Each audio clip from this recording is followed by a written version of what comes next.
Nous sommes de retour en direct dans cette édition du 13 février 2025 du live de TU Finance. Et désormais, il est l'heure de retrouver Éric Seban et son Chronodax. Bonjour Éric.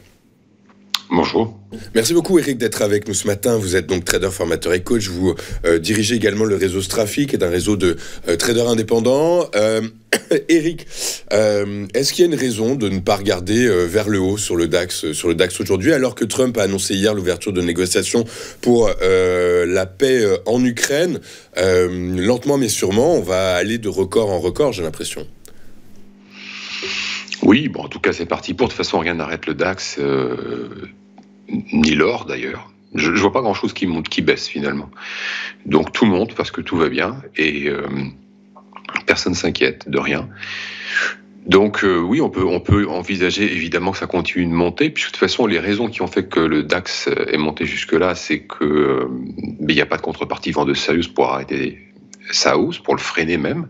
On voit bien encore avec l'ouverture de cette nuit sur les contrats futurs où on ouvre en quasi gap haussier.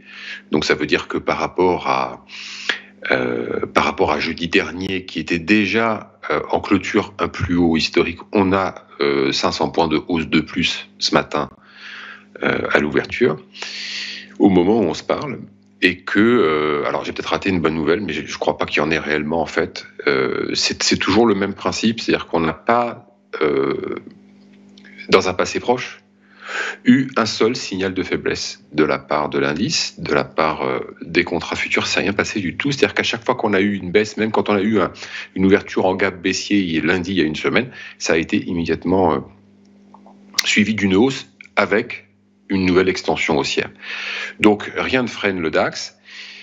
Parce qu'il y a essentiellement peu d'initiatives vendeuses, c'est ce que je répète depuis plusieurs semaines, c'est-à-dire que dans l'analyse de l'évolution récente du DAX, ou même depuis plusieurs mois, on voit très bien que rien ne peut le faire baisser. Alors, par moment, on peut avoir des baisses rapides, mais il n'y a pas de relais. Et il ne faut pas en attendre, parce que comme je vous l'ai dit, depuis maintenant des mois et des mois et des mois, les gérants sont protégés, laissent porter leur position et ils font bien, parce que de toute façon c'est le meilleur scénario pour eux, c'est la meilleure chose à faire, c'est de se dire, bon, s'il n'y a pas d'indication que le DAX peut baisser fort, pourquoi se désinvestir?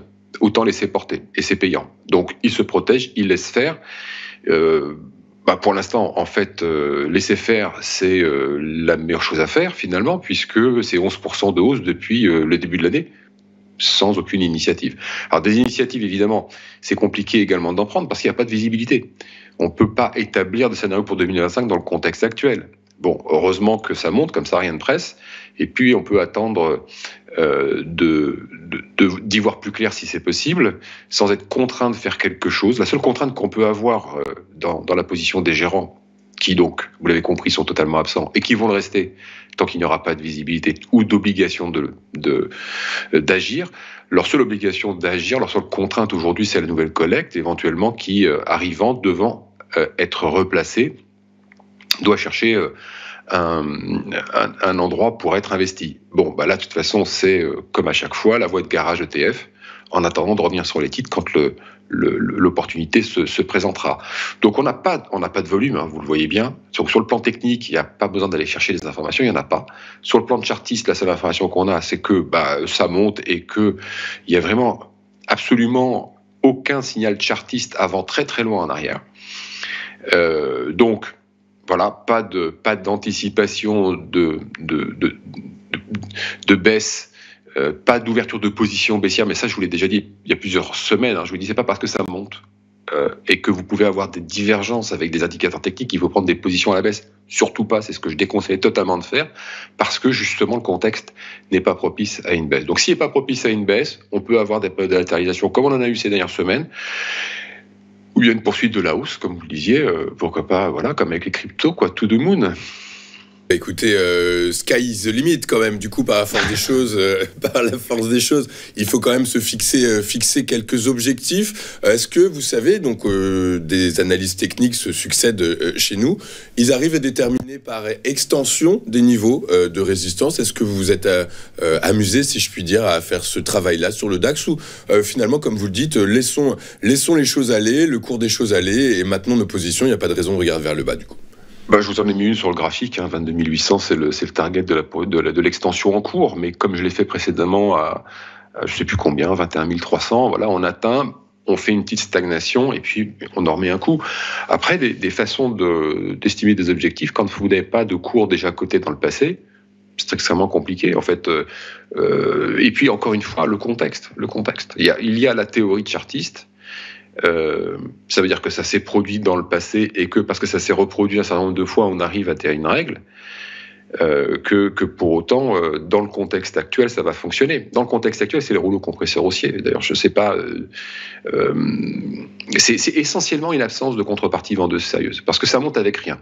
Donc ça monte dans le sable, ça se construit sur du sable, pardon, ça passe dans le beurre, et à un moment, en effet, ça va s'arrêter, repartir dans l'autre sens. Ce moment-là coïncidera certainement avec une nouvelle qui va laisser penser aux investisseurs de long terme que ça y est, la fête est finie et que maintenant ces nouvelles vont avoir une forte probabilité d'impact à long terme sur les actions. Quand ça va se produire, à ce moment-là, on va avoir quelque chose qui va se mettre dans l'autre sens. Ce sera sans doute assez violent parce que ça va de la même façon passer dans le beurre en descendant. Et très clair. Non, bah écoutez, j'aime bien votre expression, un rouleau compresseur haussier. C'est comme ça qu'on va appeler votre rubrique aujourd'hui. Merci beaucoup, Eric, d'avoir été avec nous ce matin. Eric Seban, vous êtes trader, formateur et coach et vous dirigez, si je puis dire. Vous êtes le leader du réseau Strafi, qui est un réseau de traders indépendants. Merci beaucoup, Eric. Je vous souhaite une excellente journée. Je vous donne rendez-vous la semaine prochaine. Nous marque une courte page de publicité. On se retrouve dans un instant avec les Market Movers de Marc Raffard. À tout de suite sur Téléfinance.